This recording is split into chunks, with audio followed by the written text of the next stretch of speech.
Hi everyone, this is our Slenderin YouTube channel and this is our podcast. I am Dunya. This is my And I sister, am Ivana.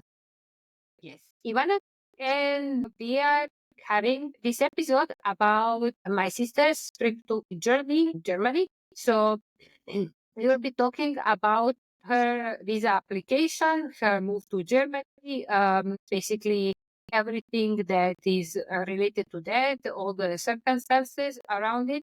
Ivana, well, tell me when you first realized that you would like to move outside of Serbia. First place. Hello, everyone. And thank you for this question.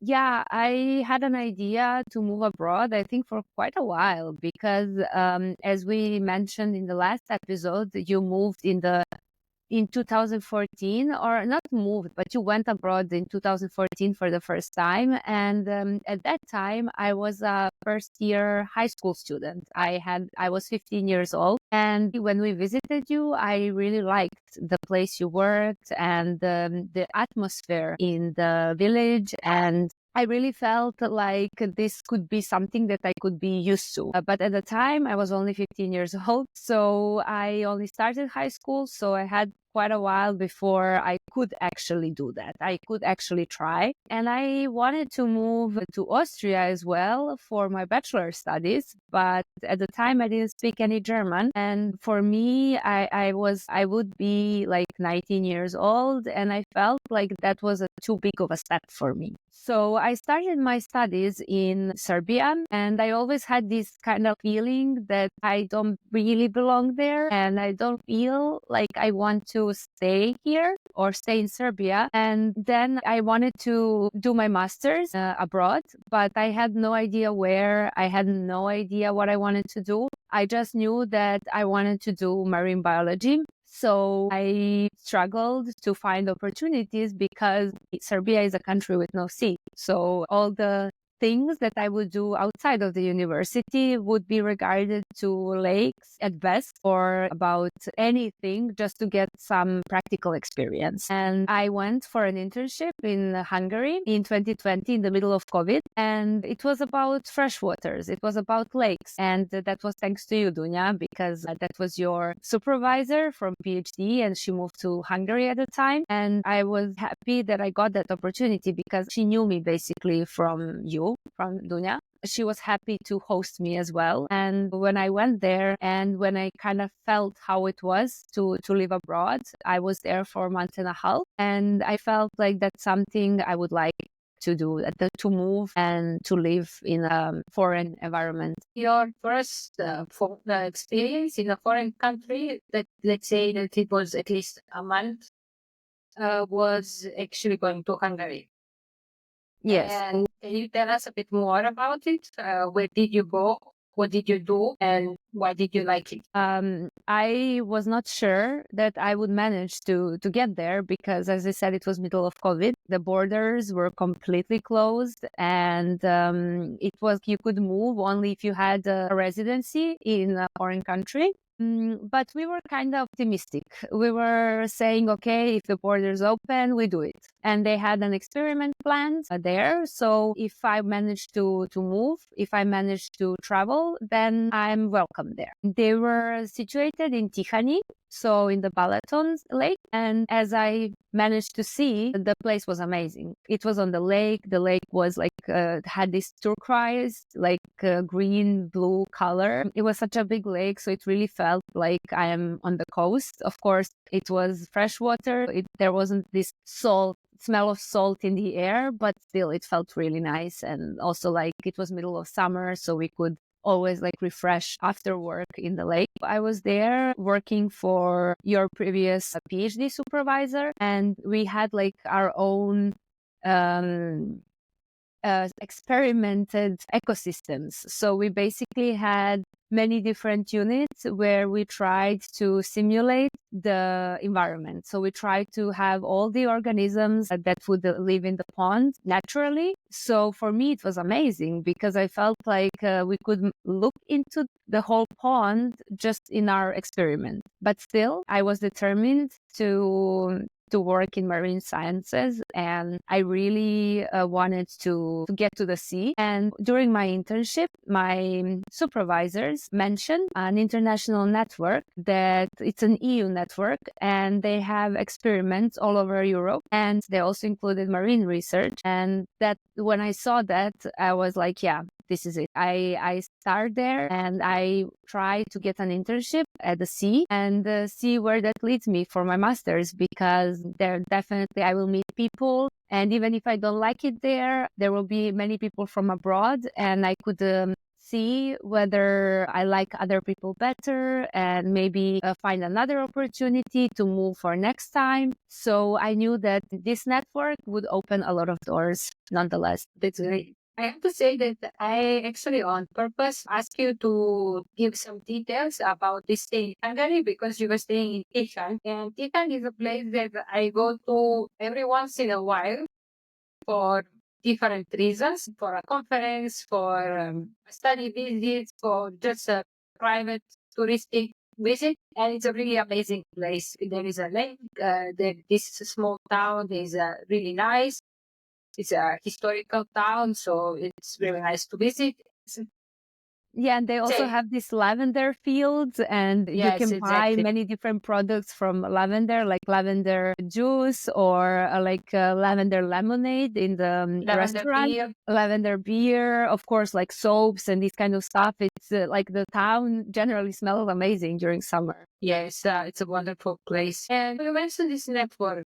So, what was your first next step? Like, where did you go first from there? I had a friend at the university in Belgrade, and we researched different places where people do marine research. And we had, let's say, like our Saint Three or like Holy Three. And it was Max Planck Institute in Germany. It was Institute for Polar Research, Alfred Wegener, as well in Germany. And Geomar in Germany. It's an institute for ocean research in general. And we were always saying, we have to get there somehow. We have to do an internship there, do our master's there, because Max Planck and Geomar have their own master's program. And Alfred Wegener Institute has a program in Bremen. So it's a city that's like 45 minutes away from the institute. But students there have a lot of opportunities to do their internships or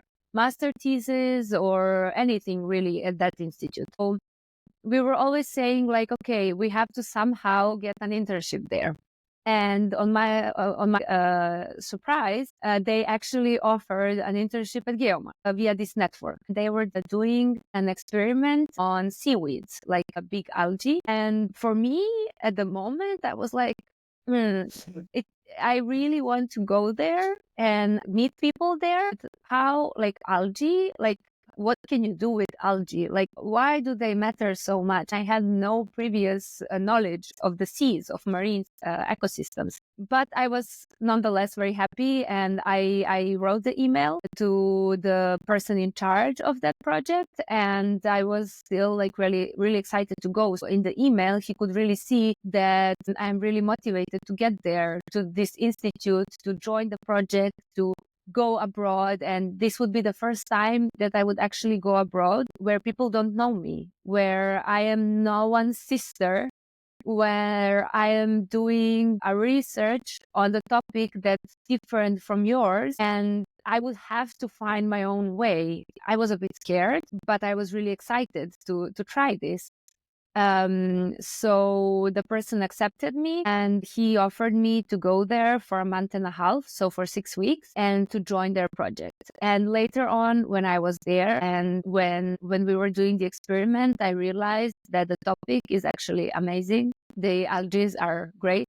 I love them. I want to work with them now. And I met a lot of great people and I had a lot of fun. Being alone in a different country and working there is actually really, really great. And I have to say, it does depend a lot on the environment, a lot on the people who are with you, because if the group atmosphere is not so great, your experience can be as well not that great. But usually, you have to go there and see. So you were mentioning that at the beginning you were not so sure. You can do it completely on your own, that you can manage everything, like completely unknown environment and tasks. And what was the point exactly when you realized that you can do it and it's going to work very well? Well, before going, I had this positive anxiety. I was scared a bit, but still so excited to see how it's going to look like. And we talked about everything via email. So I never saw the person before going there. So it was a bit scary because they showed me the invoice from the hotel. And they told me, okay, you get to the hotel and then see you on Monday. And for me, that was kind of scary because I mean, in Serbia, I don't know, like even like these kind of scams, I don't think they would exist the university in Serbia. But still, for me, like, as a student who doesn't have a lot of money, like going to Germany and realizing that I paid the ticket and would not actually get them reimbursed because like the contract of this grant was that after the internship, I would get my flight tickets reimbursed. So I always thought, okay, what if I go there? I paid for my flights and I go to the hotel that they told me about, and they tell me, yeah, but we don't have a reservation in your name. Like, I wouldn't be able to pay another hotel, or like, what would I do? I had a ticket to return like 6 weeks later. So I would have to buy a new ticket. So I had all these kind of like catastrophic events in my head. But I still decided to do it because I thought, okay, this is an EU project. I kind of have a contract. So maybe like, okay, maybe in some country it wouldn't mean a lot, but still, I do have a contract. It's a whole web page with many different projects, and it's really clear what we would do there. So I thought, okay, I do it. I sit on that plane and I get to Germany. And yeah, when I got there, of course, there was a room on my name in the hotel. And of course, the institute exists. Of course, on Monday, I went there. And as soon as I got there, I realized that it's going to be an amazing experience because they started teaching us about all these things, about the experiment. We had a meeting where they told us what we are going to do in the next 6 weeks. So it was really great. I was really super interested. And from the first day, the people that I worked with seemed super nice and seemed super interested in me as a person who comes from a non-EU country, from a country with no sea, but wants to work in this field. And when they see someone like this, they do want to help you out.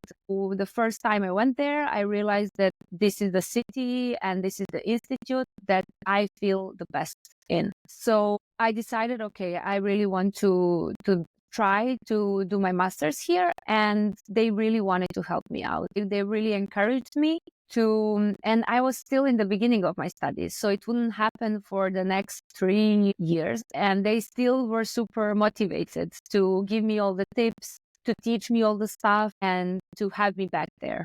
Great. So I don't know if I mentioned, Germar is actually in Kiel, in northern Germany. And I remember we went there in summer, so in the time when basically it's the warmest time of the year.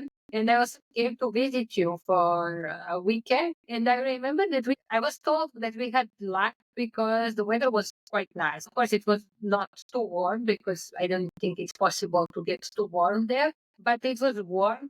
There was not much wind. We could go to the coast, so by. And yes, it was nice to be there for a couple of days. I really enjoyed it. And I'm just curious, what do you like about Kiev and city in general? And people in the city, not necessarily your colleagues, but generally your environment there. Yeah, as you mentioned, the weather, it's a tricky question because it rains a lot. And people who would like to go to northern Germany do need to be prepared for that. And Kiel, yes, it's in the coast of Baltic Sea. So what I really like about it is during summer months, you can go to the beach. Like it has many different beaches, and they are all nice in their own way. And yes, of course, it rains and it can be really windy at the time. So then those days are not the best for the beach. But I did have some great days, like when the sea was not too cold, when the sun was strong, so you could sunbath in your bikini,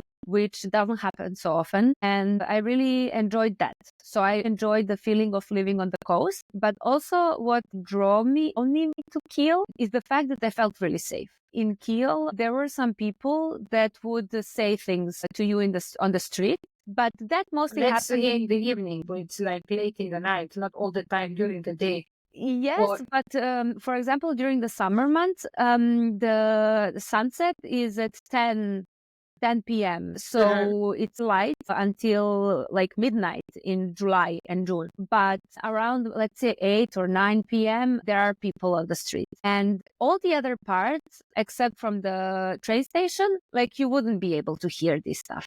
It's mostly like people there gather and they drink all day long. Train stations in Germany are kind of famous for that. It's safe. Like most probably no one would rob you and most probably no one would do anything to you. But I think we are really traumatized from coming from our countries. And people usually when they talk to you, we are always afraid that they might do something to us. So I had this kind of angst, like I had this kind of fear that when people talk to me on the street would do something to me. But the more I stayed there, I realized that's really the most of the city is so safe and there are people concentrated around the train station, but everywhere else in the city, like I could move freely with no fear. And for example, what really surprised me was that in the buses, people have their backpacks on their backs and they don't care. Like they're not looking over their shoulder, even in the full bus. They're not looking over their shoulder. They're not taking their backpacks like in front of them to have it in sight. And I still don't do that. I'm still not capable of doing that because in Serbia, if you do that, that's it. You lose your wallet, you lose everything valuable that you have in your backpack. And here, people really don't care. They're on the crosswalk, for example, and it's full of people waiting to cross, but they don't take their backpack in front to have it in their sight. So it's really this kind of confidence and trust in the city, in the flat. I heard of some stories that there were some break-ins, but it's so rare. And it's really in some parts of the city that are kind of known for that. And I do have to say that, of course, this is Kiel. So I wouldn't do that in Berlin. So I'm quite sure that in bigger cities and different some parts of Germany, it's not like that. But where I was, I felt so safe. And I realized that because of that, because of the beaches, because of the nice environment, and because of such feeling of safety in the city, I would really like to stay there. But as you said, there was 3 more years in between that since your first visit to the time that you actually moved there. So what did you do in the meantime? You did some more study visits to other countries. How did that look? Yes, so I was a student in Belgrade and I was eager to finish because I wanted to go abroad for my master's. But the studies themselves, unfortunately, I wasn't so interested in it. I didn't have my heart in it. And because of that, I was always looking forward to summer and to finding a new internship abroad and to Yeah, finding a so new. sorry, because at this point, I think it's a good thing that we go back to our university, not our university, to our faculty, because we both studied biology at the same faculty in Serbia. And as you mentioned, that you did not have like entirely your heart in the subject. My impression is that we get a lot of insights in every possible aspect of biology, which is on one side nice because you get like a very broad knowledge. But on the other side, there are many topics and subjects that most of us are actually not that much interested in. And we have to pass these exams, and you don't get really specialized. This is my impression that is actually a problem with maybe it's not a problem with every faculty in Serbia and every possible university in Serbia, but I think that it's not just our faculty, biology in Belgrade, that is like that. That we get very broad knowledge that is not so immediately applicable at the job market when we finish it. What do you think? Yes, exactly what you said. We get a lot of knowledge, we get a lot of theory, and we always had something called practicals, but it was never really practical. Like, for example, we had a lot of courses related to plants or animals, and our practicals were actually seeing these animals or plants, but we don't have any techniques that we could actually use later on. And I think that's what I was most missing at my university. And as you said, it was a lot of theory So I didn't have such a motivation to study all that, and everything was mandatory. I couldn't choose like a little bit of something that I would like to do, like, or courses that I lean on most towards, but I had to do everything. And I mean, of course, my diploma is general biology, but still there should be a choice. Okay. Yeah, I just wanted to make sure that it's not just me who sees it that way. What was the next thing that you wanted to try out some more things and to go to some more places? Yes, and just to mention, don't get us wrong, at our university and at our faculty in Belgrade, there are also some great people who do try to teach us and who really like what they do, and with whom we really had great experiences. But Yeah, that's true. it's just that sometimes it can be just too much theory, and it's not their fault. It's just the system, how it works at the faculty, and that's it. Moving on, as I said, I was really waiting for the summer months to do another internship, because on my internships it was always practical. So I wanted to get more practical work done and to learn new techniques, but also it was about the seas. So I would learn more about marine biology. I also knew that going to Geomar again, to Kiel, I would love to do, and I would love to continue the collaboration, to continue learning from them. But in science in general, it's really appreciated if people go to different places as well. And also me, myself, I wanted to see different places, because Geomar was the first place where I went to do marine biology, and I was amazed. But what if there are other places? Like, that was my reference point, Geomar, but I didn't know anything else. So I wanted to get more experience. This network was still on. They had application periods like once or twice a year. And it was a project that lasted until, I believe, last year, or maybe end of 2023. Like, it was really for quite a while on, and people could apply a few times a year. And after Geomar, I came back to Hungary to do some PCRs, to do some molecular biology. And I was invited by the same supervisor. And at the time, they moved to Budapest. So during the winter, actually, of the 2020, Yes. I went, yes. December 2021, I think. Yes, I went there. I was there for 2 or 3 weeks. I was doing all the time these PCRs, and it was amazing, because I really got to have the technique in my hands, because that's the point of the internships.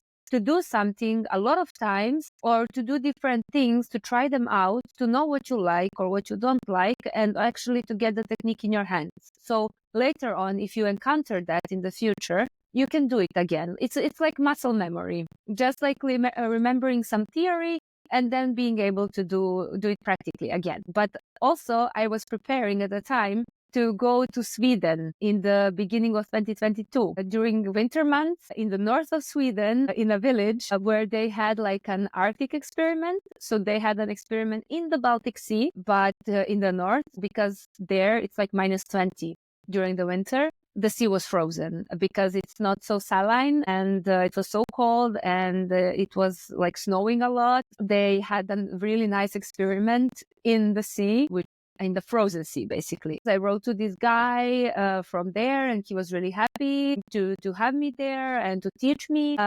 And yeah, I took the chance again, and in February 2022, I went there. And there is a little anecdote there, because before going, I actually had COVID. I had COVID like 10 days before leaving, and it was still like, you need to wait for 2 weeks, you can't go, and this kind of stuff. But in Serbia, when you get tested, your COVID passport gets red.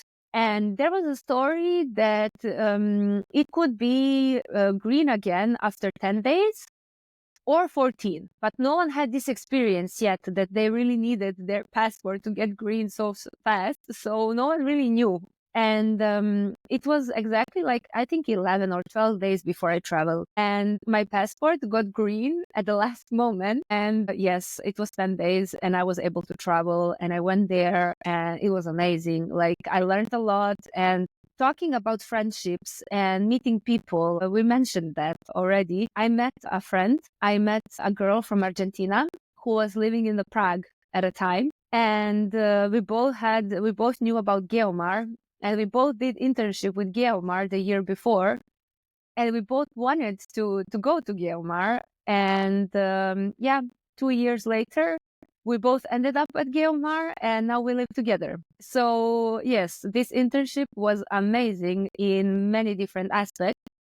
And as I said, I always learn a lot during these internships, and this was socially great experience, but also the environment was amazing. Like, the snow was 2 meters long and it was so cold. I never felt this cold in my life. I saw the northern lights. Like, these internships can really offer much more than the knowledge. It sounds really amazing. Yeah, it's an interesting choice of time to go to Sweden. But of course, there are good sides to that. As you said, you can see northern lights. You get to experience some special environment that you cannot experience in the region where we are from or in Central Europe. It's quite something special. I saw like the sleds with the dogs. I saw people fishing on the seas, making a hole in the ice and just sitting next to the hole and just fishing. It's like from the movies. That was really a unique opportunity. That was like one of my highlights during my internships. And after that, in the 2022, I had an internship in Norway, and there, like, I was working with the algae again. So like, it was something that I felt like this is familiar and this is what I already learned about.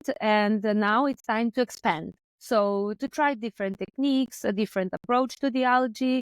It was really great. But there was another thing, is that my supervisor was on vacation. It was summer month. People are usually not there. I was really in a remote area working with only a few people, but no one from the group where I was officially in. And that amount of confidence and trust that a person showed me is incredible. Like, I was going there, doing my stuff. I was talking to her. We exchanged emails a lot. We sometimes talked on Zoom, but mostly, like, she was only seeing the results.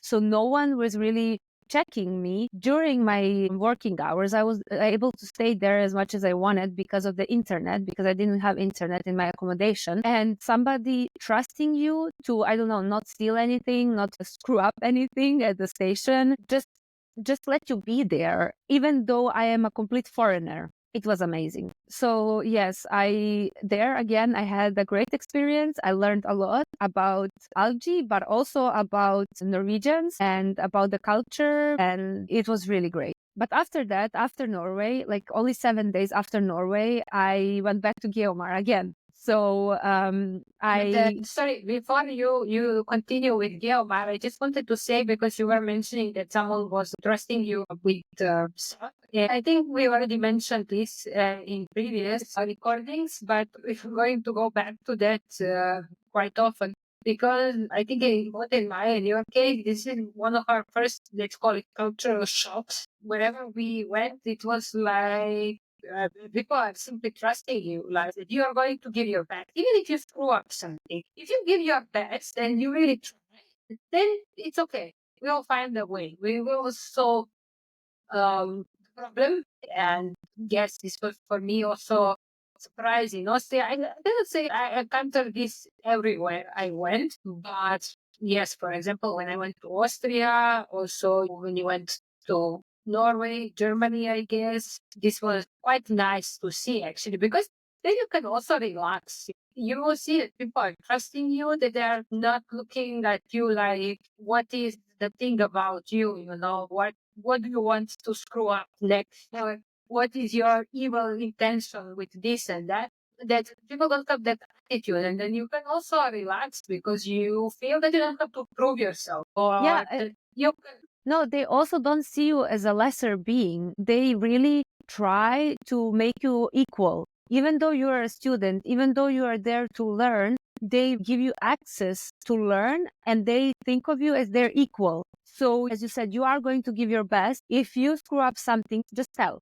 Just tell, and we are going to solve it together. Yes, exactly. Yes, this is another thing that now that you mentioned that I want to point out is that our study system in Serbia in general has this still very strong hierarchical system, let's say, that it goes to the level that you have to have such a huge admiration for your professors and that you cannot really talk to them as their equal. And this overall feels some kind of discomfort at best.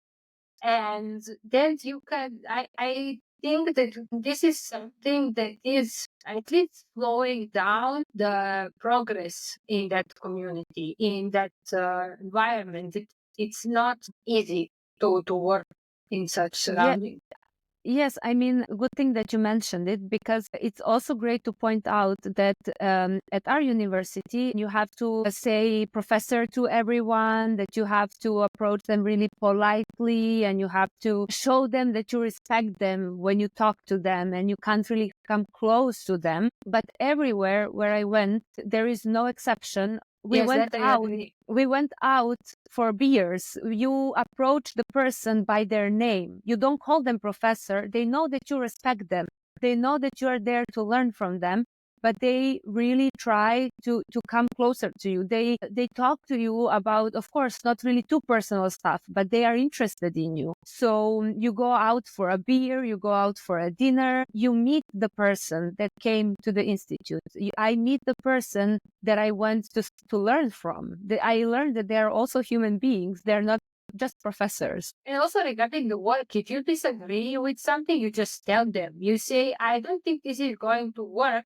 Let's second question it. Let's see before we start doing it, let's just think for a second if this might not work. They really respect your opinion, and usually if you give a good argument, of course, why you think it's not going to work, usually they accept it. To me, it happened several times at our university in Serbia that you just have a feeling that you cannot argue with them because first they don't accept it. They have, this kind of pride because they are professors, you are a student. And this kind of feeling you have basically until you reach the last professorship level because it doesn't matter if you're just a bachelor student or a PhD student. If they are professors, you're still below them and you cannot really openly approach them if you think that something is pointless. And this is something that provokes a waste of time and also the discomfort, this not so relaxed working environment. Yes, I think that's also another amazing thing is that if you don't get something, you can ask.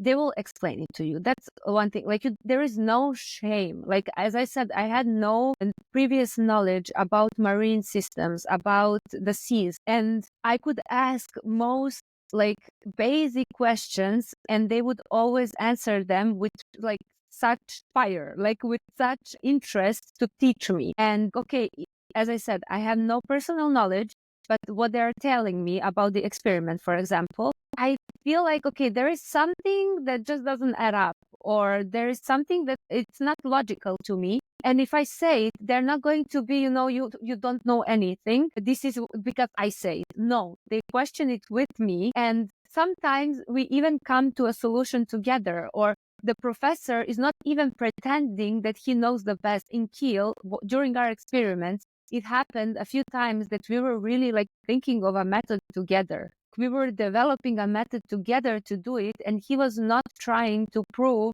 that he knows the best. Yeah, this is when you mentioned that you can talk with people who are on, let's say, higher position on this academic ladder, that you can talk as their equal. I have to say that this is what I have encountered everywhere where I went so far. This is one thing that is really universal. I never felt that someone is trying to push their opinion just because they feel they are better than you, just because they have a higher position or whatever. Yes. Yes. So let's continue. After you went again to Kiev, right?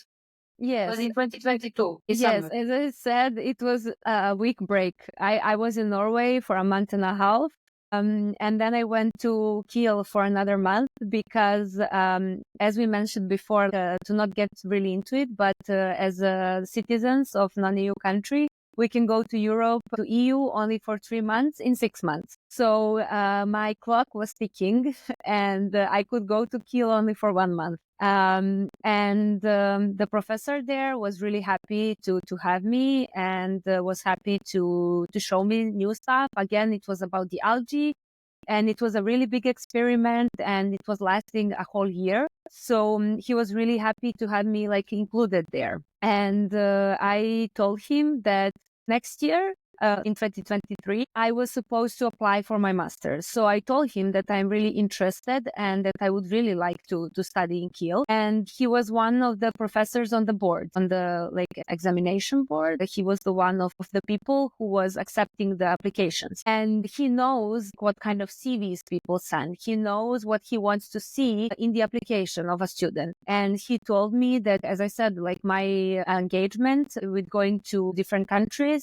going to different internships to learn is already what means a lot. Like my average grade, they have a limit. They have a down limit to what grade you can have. And I told him my average grade was really average. It was there on the limit because my heart was not really in my studies. So I just wanted to finish it. And he said, it's really not important. Like what is important is that like the engagement, the motivation letter, like why I really want to study there, to show them that means to me something. And he said that with the motivation letter and the CV that I have, it really won't be a problem. So I was really happy to have this second internship to show that I am coming back, and that I'm coming back with the other experiences. So I did go to different places. I liked them. I had amazing experience, but I still come back to Kiel. Yeah, for you, acceptance, it was not so questionable because you had a lot of experience. And so this was, so when did you apply for your master's? So it was in spring 20. Yes, exactly. So what is actually like the period when you need to apply to the university? So in Germany, it depends. Like universities have their own deadlines.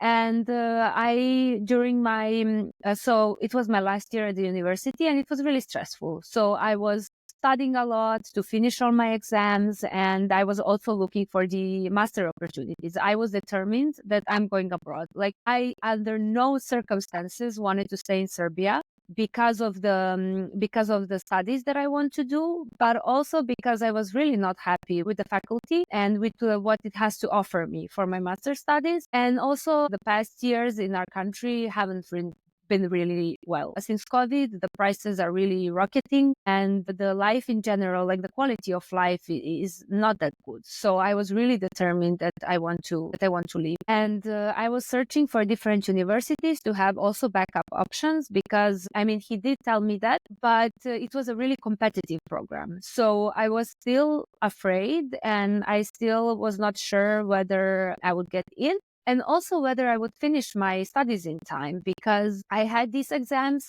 that I could finish in June, July, but also it can happen that I finish them in late August, September, and then it's late. So there were some universities I remember that had deadlines in August. There were some that had deadlines, I think even already in January that year. But Kiel, the deadline was, I think, 15th or 20th of April. So somewhere in April. And I was applying and I was still afraid whether I would get in or not, but also I was afraid whether I would finish my university because the results come out in early June and I can confirm my attendance, like I can confirm that I will attend by the end of June. And by the end of June, I really had to know whether it's possible for me to finish my studies and have all the documentation ready. And Basically, you needed to finish your studies by the end of June. Or to be really close to finishing because I knew that I would have to apply for visa very soon after that because enrolling at the university itself was, I think, until the end of August I think until the end of August or somewhere in September. So I have to know that by August, I will be able to have the visa. And in order to have a visa, I had to finish my studies. I had to present the confirmation that I finished my studies as one of the documents for visa application. I see. And yeah, I just wanted to Okay. say that because of the courses and all the stress, I ended up only applying for Kiel. I looked at so many universities, but I didn't apply. I only applied for Kiel, and that raised the anxiety that, okay, if I don't get accepted, what am I going to do? And I have to also finish. And then it can happen that 1 year I don't do anything because as I said, under no circumstances, I wanted to do masters in Serbia. It was a race with the time and opportunities. Okay, but there are several things that we need to clarify. So you have application to the university. What are actually requirements for the application to the university? And then I will ask you for other things as well.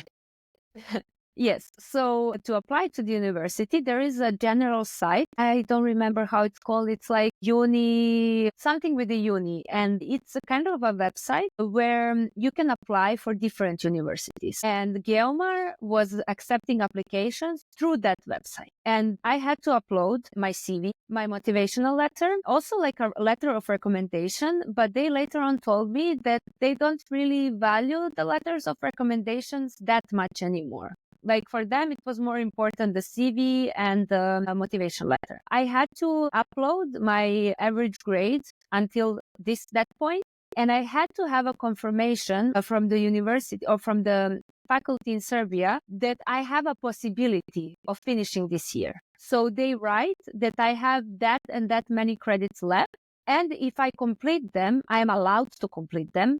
But if I complete them this year, I will be finishing university. I will be finishing my degree. Was it a standard document at the university, or did it take some negotiating to prepare? No, it's a standard document. And I think that, so the average grade, so they write all the courses that I had so far, and they write the grades from all these courses, and they write the average grade that I could get in English or Serbian. So that was officially issued by university in both languages. And this confirmation, it was a regular thing, but it was only in Serbian. And they write how many ECTs I have left, how many credits I have left.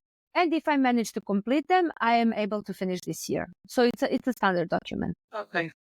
And see. Yeah, no. Then they also asked for, I think, my passport copy, and that was it. Yes, they also needed the language course certificate, but university had more options than embassy. So, for example, to apply for my university, they also accepted this CEFR, I think it's called. It's a free language certificate, and they would accept it. That they asked for a certain grade in Was that it course. online? It's online. There was an appointment and place like where I could take it, but it was for free. So I am not sure whether you can also take it online or you have different places where you can go and do this test. But for visa, they only accepted Cambridge or TOEFL or IELTS. So for that, I had to pay and get the certificate. So I already, for my applications, for my university application, did IELTS because I knew I will need it later on. I see. Okay, so then when they accepted you, in order to enroll, what did you need to fulfill at that step? They sent me this acceptance letter, and until August or September, I didn't need to do anything. The first step was to obtain my visa. Because with the visa, I could get like the health insurance, I could open a bank account, I could enroll to the university, and they really needed that. So you couldn't enroll at the university until you got the visa? I think no, because I think I had to even take a picture of my visa and send them. I see. Okay. It's a bit reverse in my case. It was really hard to fulfill all these steps because, for example, I had to open a German bank account. But for that, I need to have the address. But in order to have the address, I need to register. But to register, I need to have a visa. So it was really like going in circles. Also, you need to have a German number, but to have a German number, I have to like present the ID And also for bank and for the number, they really preferred to have a German ID, which I didn't have at the time. Getting accepted to the university, of course, it's you don't know whether you will get accepted and you're full of anxiety, but these steps later on are a nightmare. Yes, this kind of chicken and eggs situations are like I had also several like that. To apply for visa, you need to have a contract for accommodation for 1 year. But actually, you need to pay. In many cases, you need to pay a deposit. You need to pay like some money in advance, and you don't know if you are going to get visa. And also, not every person who is renting apartment is going to let someone who is actually living abroad and doesn't have visa and like documents of that country. So yes, Exactly. it's like there are many of these steps that sometimes you don't know how to get to the next one because the previous one is actually conditioned by the next one. So Exactly.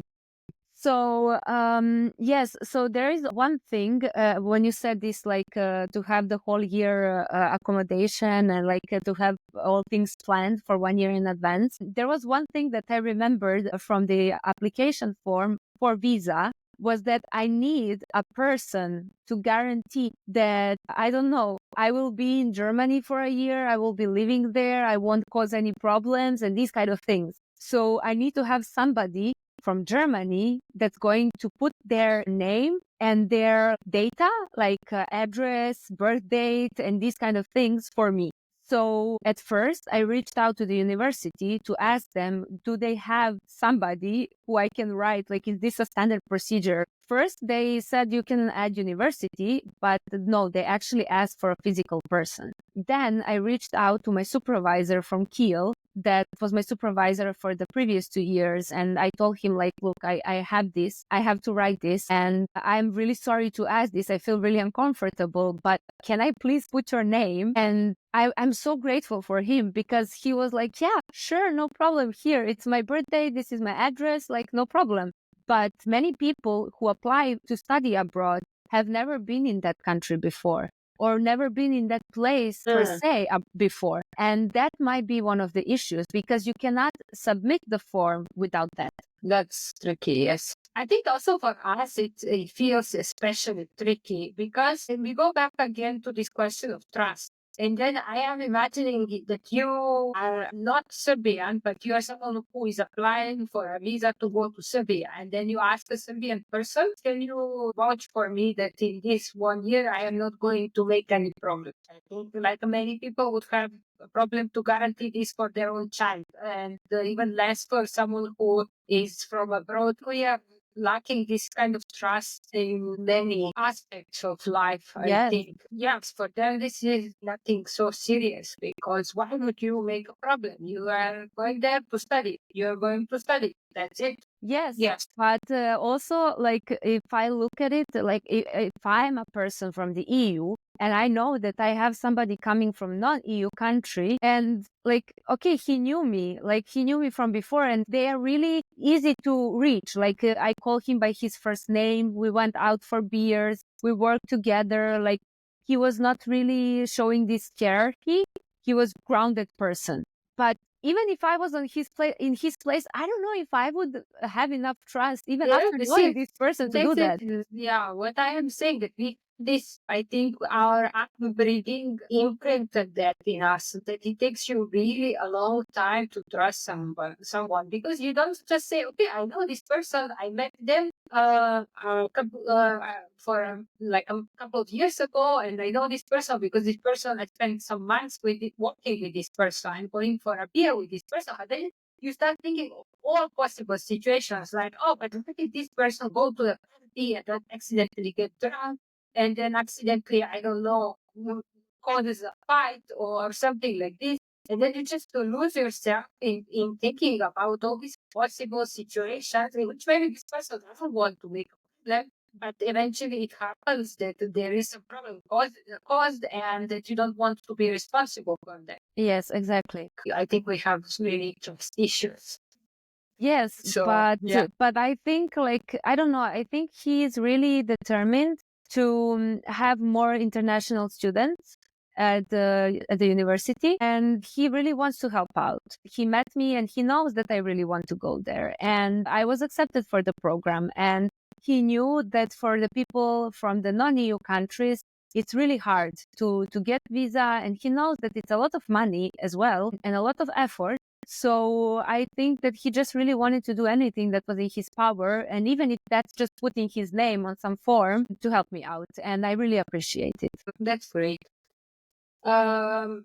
Yeah, so your next step was actually visa application. Yes. So Yes, can we just go through like steps? Yeah, like all the visa requirements, let's say. Yes. So I had to fill that form, as I said already. Who is your mother? Who is your father? Where do you want to go study? How long? And this kind of stuff. But one of the things is that you apply only for 1 year. So even though the studies are 2+ years, you have to cross and sign that you won't extend 1 year stay, which kind of feels really insecure at the moment because you are like, yeah, but I really want to study. I really want to finish my studies, but I have to here say that I'm not staying for 1 year. For over than a year. So the people who are applying for these kind of visas don't get scared, because when you get a visa later on, you have to get a residence permit. When you get a residence permit, that's the thing that's going to be extended over and over again. I didn't know that at the time. It was really kind of sketchy for me, but yes, this is how it works. So you fill out that form. I had to give my English certificate, but the thing is, I was going to study in Germany. So they said that I have to give them a language certificate, German, or if I provide a proof that I'm going to study in a different language, I provide the certificate and the proof. So the certificate of a different language and the proof for that language. So I had to, because on my acceptance letter, it says really clearly that the studies are going to be in English. I gave them my acceptance letter and I gave them my language certificate. I didn't need to tell them that I will be living for a year in a certain place or something. They didn't ask for that. But what they did ask for is the health insurance. So I needed to get the health insurance, German, and this is again display. So you can't have a health insurance if you don't have the address, but you can't have the address because you're not living there yet. And I needed to deposit 11,200 something euros on some account, and it's called a blocked bank account. And what is different with this account is that they take your money and they take it for the whole year. So during the 12 months, I get installments of 1/12 of the amount. So I get installments of 934 euros or something every month. So talking about not having money and talking about borrowing money, of course, like students don't have that kind of money and they have to borrow it. So they found a way to kind of like stop you from giving the money back to have extra insurance. So the country can have extra insurance that you have some, Yeah, because it was resources. for sure what many people were doing actually. They were borrowing the money short term, and as soon as they get the visa, they would retrieve the money from the bank account and return it to whoever they borrowed. Exactly. So what I had to do was to deposit this money, and I would call the embassy and ask them, like, where can I do that? And they said, we have a list on the website. I searched the website, and this website is so outdated. Even the design of the website was so bad, and there were all these different banks, and I called these banks, and they say, we don't offer that account anymore. And then I had the issue. Okay, what if I deposit the money somewhere that they offer me this option, but it's not on the list? So they also had the right to reject that kind of deposit in the embassy. Then I found these online platforms that offer to deposit the money online. They give you the confirmation that you deposited the money. And if you pay some extra money, you can get the health insurance as well. Because I tried to open this account with Deutsche Bank. So it's like one of the oldest banks in Germany. But they ask for so many things. They ask for your address again, which I don't have, and for the health insurance as well. So these platforms don't ask for that. They know that you live in your country. They ask for your address in that country, and then they open this account, and then you transfer. You get an IBAN, which is the European Union like universal number that you can like move the money in EU. And I could deposit this money there. But the thing is, everything was online. I heard of no one doing that before. I could not talk to any customer service to tell me, okay, this is legit. Your money is going somewhere and you're going to see it again. Yeah, it's not a 50 euro. It's really a huge amount of money. It's really crazy. Yeah, exactly. I already don't have that money. I'm borrowing this money. And if this money disappears, I won't be going for studies because I don't have that money anymore. And I will need to return this money to the person that I borrowed to, which I don't have it. Like, Yeah. So then one day I was, okay, I'm just going to go and start calling banks in Germany. I'm just going to call every single bank and ask them for this account and ask them, how can I do it from abroad? Because I don't trust these platforms. And one of the things is people on the phone don't speak English. My German was really poor and I had to talk about such serious stuff on the phone. And I called them. I called a few banks. Some of them I couldn't understand what they told me. Some of them I couldn't reach. I mean, there were different problems. And one of the banks I reached and I said that I don't understand what person is telling me because the person was really speaking fast German. And they said, we transfer you to the campus bank and they speak English there. So they actually called me back, even though my number was from abroad. They called me back and the woman was talking to me in English and they said that they don't offer this account anymore. But there are these online platforms which students from abroad use now all the time. And I was like surprised that she knows about them. And I was so like excited. I was like, is it legit? It's not a fraud. Like I'm not going to be scammed. And she was like, no, students do that all the time. So that was my confirmation that, okay, I can send the money. I mean, I was still afraid, of course, that it won't arrive, that it is a scam. Of course, I was afraid, but still I was encouraged to do that. And with that, I got the health insurance. I got this deposit, which was accepted by the embassy. I think that was kind of all the stuff that they asked for. And how long did it take for you from the moment you started collecting documents to the moment that you got the visa? Sorry, they also asked for the confirmation that I finished my studies. So I had to already finish my studies when applying. And also I had to write a CV and motivation letter for getting a visa. I had to do that. And then I had to translate my confirmation that I finished. I had to translate the CV and motivation letter in German. And I had to put on my confirmation this apostille, I think. apostille. Sorry. I think I'm not so sure. Yes, it is. It's a stamp where they confirm that this document is real. It's not a fake. So it took me like few months. I started collecting little by little. Like I sent that money in the beginning of June. The money arrived at like 20th June. So it took like 20 days for the money just to arrive to that account. And then I get the confirmation and then I get the insurance. I finished my studies on the 7th of July and they needed some days to issue the confirmation document. And then I needed some days to also get this stamp to first translate it and then go for the stamp. Isn't it first going for the stamp and then translating it? Yes, go for the stamp and then translate the document and the stamp. Yes, you're right. Yes.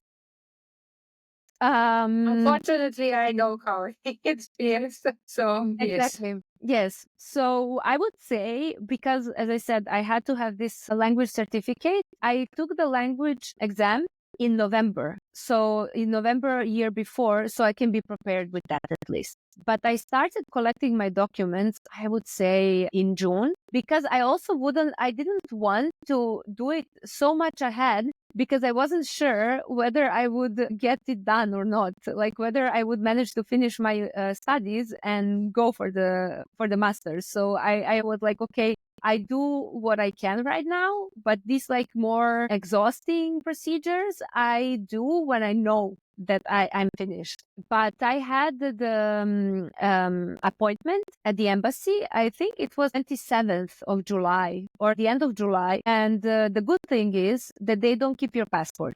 I had to take the copy of my passport and show them the original. And they say, okay, this is good. And I could keep my passport because then I went to Kiel. I went to Kiel for another internship in the meantime. And I went to Kiel to enroll, to find a flat and these kind of things. So I can do this. And so I can go to study without this kind of stress. Okay, and then you got your visa when? I had my visa in the beginning of September. I got the call, I think it was like at the end of August that I was accepted. So it took them around 1 month. And I told them, okay, can I come in a week or 10 days or so because I was in Germany? And they said, yes, I can do that. I just have to go to the embassy. I don't need an appointment. Just give my passport and they stamp my visa in the next 24 hours. But the thing is, I came in the beginning of September to get my visa. And I only stayed for 3 days because I had to come back to Germany to work, like to do my internship. So I really had exactly 24 hours to get that stamp and go back. So because I bought the ticket that way. It was also a bit stressful whether I will get my passport or not, but I got it. And they stamp the visa in my passport. They say that I can't work more than 20 hours a week, the total of 180 days in a year. I can't do any freelance work. Like they write you all the instructions in the passport. And yeah, then I had my visa in the beginning of September. Okay. And then you went to Kiev and you enrolled at university? Yes, it was also an online procedure. I showed them my visa. I showed them this confirmation that I finished my studies because they asked for that. I showed them my language certificate, this health insurance because they ask for that every year. And I also had to pay like 330, 40 euros because in Germany, universities are free, but you have to pay every semester this fee, which includes also like I pay some amount of money and I get a semester ticket. And this semester ticket allows me to use every regional train or bus for free during that semester. So I do pay something, but I do also get something. So I would say that it's really not expensive for what I get. But additional thing that time was that I had to also pay like to be registered at the university and also to pay to make me they had to make a student card for me and this kind of stuff. Like it was more expensive for the first time than later on. And when I did all that, after like a week or so, they review my document and they say, okay, you are accepted or you are enrolled, or they say, okay, can you please do this or add this? Because, for example, for my German colleagues, they actually didn't need to finish their studies at the time of applying and enrolling for masters. They had like a whole semester of time to finish their previous studies while still being enrolled as master students. That's interesting, yes. Yes. But for people abroad, no. Yeah, makes sense. Because anyway, how would you pass the exams that you have left from another country? Yeah. Because basically to take exam, you have to be there physically. So it makes sense in a way. And how did it look like this kind of first months when you moved? I guess you looked for a place to live. Yeah. How was it? Yes, it was strange because I was coming to Serbia. So, for example, I came to Serbia, as I said, in September to get my visa. And then I came to Serbia again in the beginning of October just to come back from the internship, see the people one last time, take some more stuff, and then go back. There, it was kind of weird because I was coming and going. I still didn't have this feeling that I moved to Germany for real, for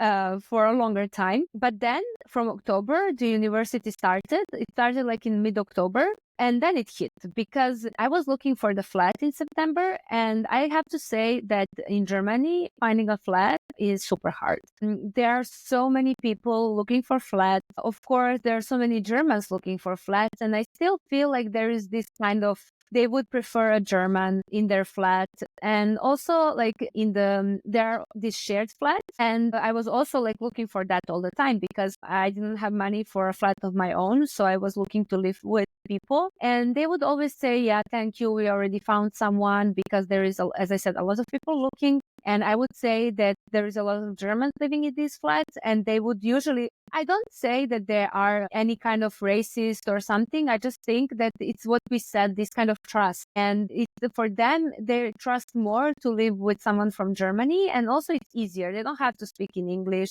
They don't have to like adapt to speaking a foreign language. So it was a bit tricky. But then I started looking with a friend of mine who is German, and we looked for like 2-room flat, and we found one, and we lived there. And again, this is another thing which is tricky in Germany, and that if you get a room or a flat, it's completely empty. In some cases, you can get a kitchen. Like there are counters in the kitchen, there is a stove or a fridge or something like that. But in our case, we had nothing. So the kitchen was empty, the rooms were empty. In bathroom, you only have a sink, a toilet, and the shower. The washing machine, even curtains for the shower, you had to get everything. So that was another attack on my budget. Again, I really am grateful for my supervisor, because at the time my institute was moving to another building. So, in that new building, everything was new and shiny, and they didn't move desks, chairs, tables, sofas, and these kind of things. So he actually told me, like, you can come to the institute and you can take whatever you want. I took like shelves, I took a desk, a chair, I took some drawers, many different things just from that institute.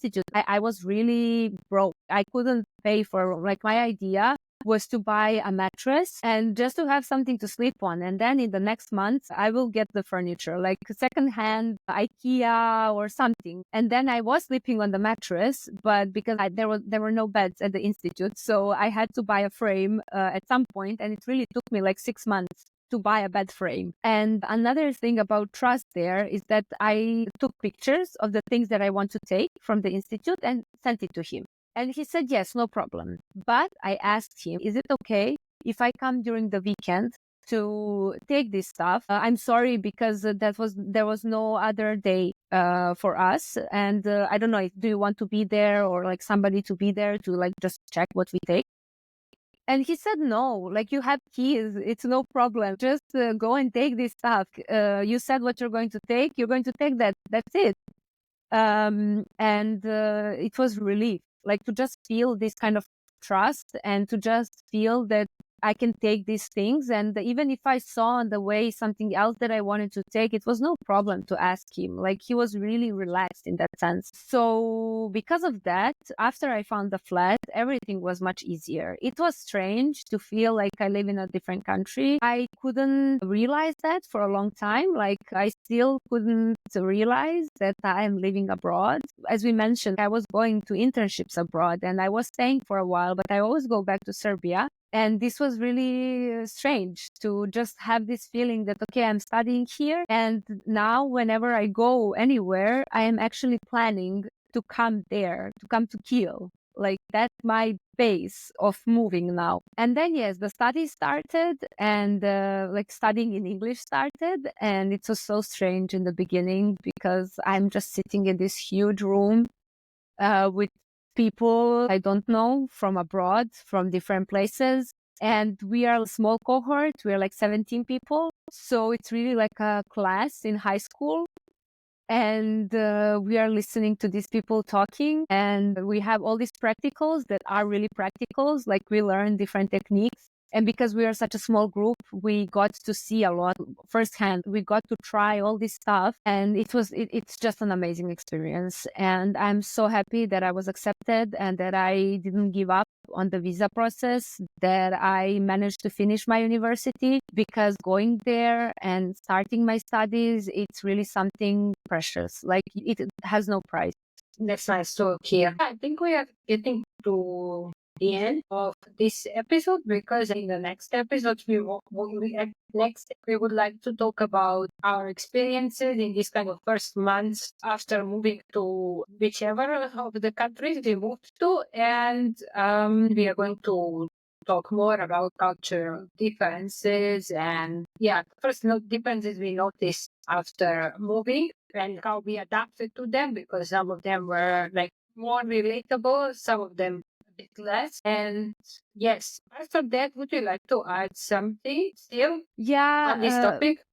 yeah, maybe as we started talking, when you asked me for the first internship in Germany, how it was like regarding people and that, I would just like to add now in the end what I said in the beginning. Like, it's really important, the environment. Like, wherever you end up, whatever you do, it's really important who you end up with. And I think that, like, my friend that I met in Sweden, and right now we live together in Kiel, and just having her there and being able to talk to her, even though she doesn't study with me, it helped me a lot acclimate, adapt, and just live in Kiel. And also, like, people from my cohort, they're also so nice and so relaxed, and the professors as well. And I think that whatever you want to do, wherever you are, people make most of the experience. So try to, whoever goes, wherever they go, just try to connect with people. Just try to be open minded and accept different cultures, accept different ways of living, and try to reach out to these people and to get close to the people, because after all, we're social beings.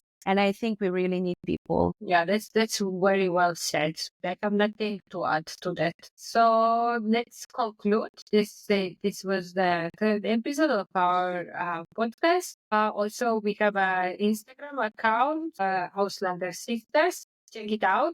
We have a blog, auslanderin.blog, and we also have a Buy Me a Coffee account called Auslanderin. There is also a Facebook page, also Auslanderin. Write us, comment if you would like to add something that is related to your experience, or if you have questions, if you're curious about our experiences, just write us. We are happy to answer. We are happy to hear from you. And yeah, that's it. Yeah. Do Thank you you have very much something for to say? listening.